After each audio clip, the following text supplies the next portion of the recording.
Welcome, my dear students. Today we are going to discuss novel Pride and Prejudice, starting from chapter 7. Before going through chapter 7, whom do you think Darcy will propose to? Now, Mr. Darcy is going to offer marriage for somebody. Whom do you think Darcy will propose to? Second, what do you think the listener's reaction will be for such proposal and why?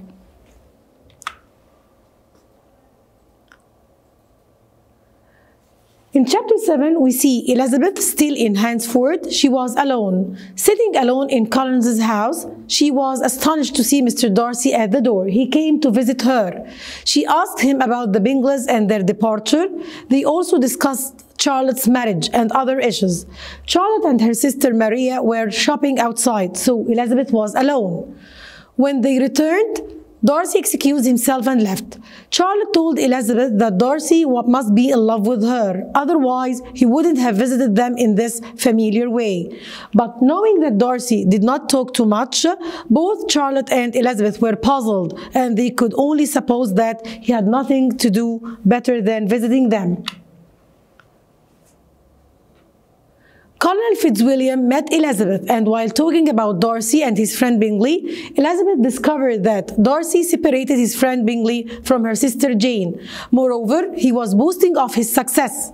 Elizabeth was so angry with Mr. Darcy and his responsibility for the separation of Jane and Bingley. She thought what could be the reasons for Darcy's attitude. Then, another day, Darcy visited Elizabeth again. This time he confessed his love and admiration to her. He proposed marriage and was willing to receive a favorable answer.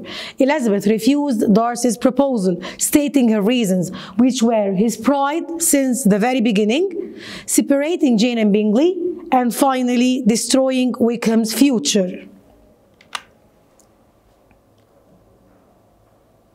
Darcy left in disappointment, and Elizabeth cried, but on remembering what he had done to her sister Jane and ruining Wickham's life, she couldn't pity him.